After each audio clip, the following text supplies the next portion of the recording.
Hey everybody. First off, I'd like to start the show by thanking Tide We for paying for the show. Over the years, I've talked a lot about what types of terrains deer bed in and where they bed and why they'd be there. But one thing we haven't covered really well or really pushed is the fact that there's a timing to those bedding areas. Even the primary beds where bucks bed all year round, there's certain peaks when they bed there. Like say that area is adjacent to a doe bedding area. You know, right in late October, early November, that's when the big bucks are going to sit there and monitor those does. Or if the beds are near a cornfield, they're going to monitor that cornfield. I've had the last 10 days off because the DNR decided to make it a doe season right when everybody's got vacation, so nobody could hunt. So I went out scouting instead, and I found a classic bedding area. I'm out in an ocean of cattails. Came up to a little dry island. There's no trees, so you really can't see it from the distance. But man, is there a sign around these beds. I mean, look at what would it take to break a branch like that and twist it around. All these bushes all around in here tore up like that. There's broken branches laying on the ground everywhere. Nice.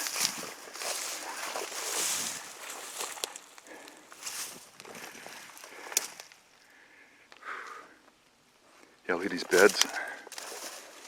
Beds in here all over the place.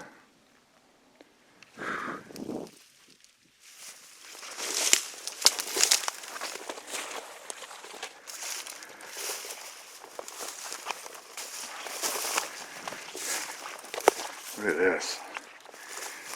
Now the thing is though, now that the cover's on, the leaves are gone, I thought they're bedding right here right now. They might be further into the cattails, but not right now. So this looks like, you know, probably around rut based on all these trees being tore up. They were in here in rut. And all the sign looks about that old. So a guy can look at this and he can say that this is probably good rut sign, not now sign. So I know I can come back and rut, and I can see where this trail goes over there. And there's a couple of trees about 100 yards away on public that I can get into, and I can hunt this next October.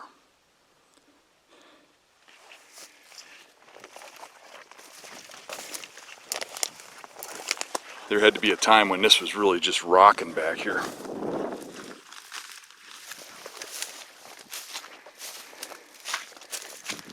So this is the main trail coming out of here. Look at how heavy this is. And you know what? I mean, you look at normal deer trails like this, a buck can't get his antlers through that crap. This you can see is being used by bucks. They're knocking all the cattails down, and they're all broken off right at head level, right where the antlers would go through. You can see the antlers are breaking them off. And look at this, this is just pounded.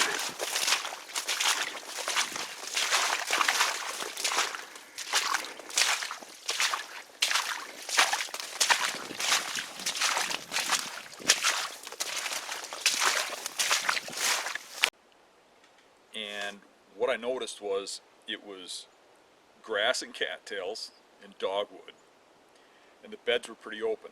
Now what does that tell me? Looking at that, the openness of the beds tells me that when that was thicker cover, when the leaves were on the dogwood, when the cattails were higher and greener, the bucks were in there. Not now. And the sign was old and dried up. So, looking at the sign, there were rubs everywhere. Now what does that tell me? Pre-rut.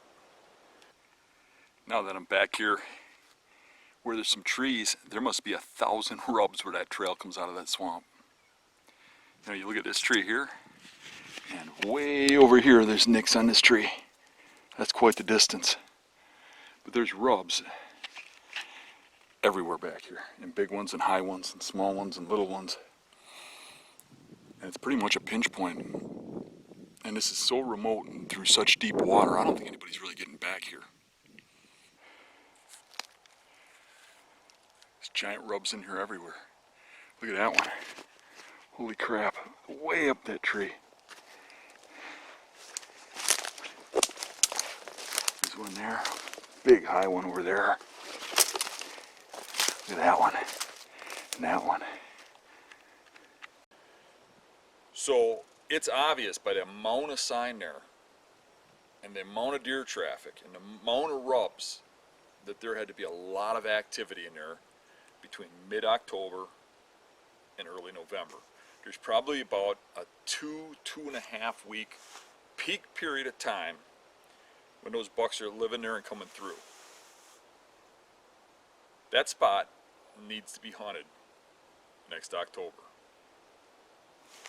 So I can look at all those beds and all that sign, and I can really kind of put it all together that there's that little time frame when I need to be there.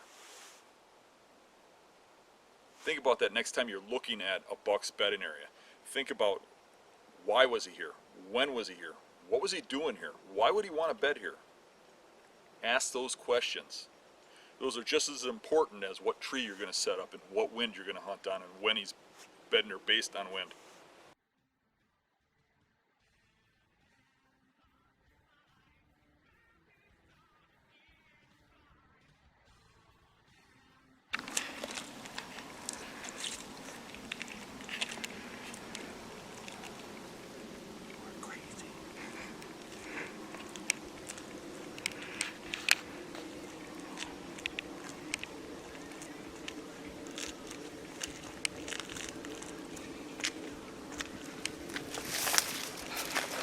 Who's crazier, me for crossing it or you for following me?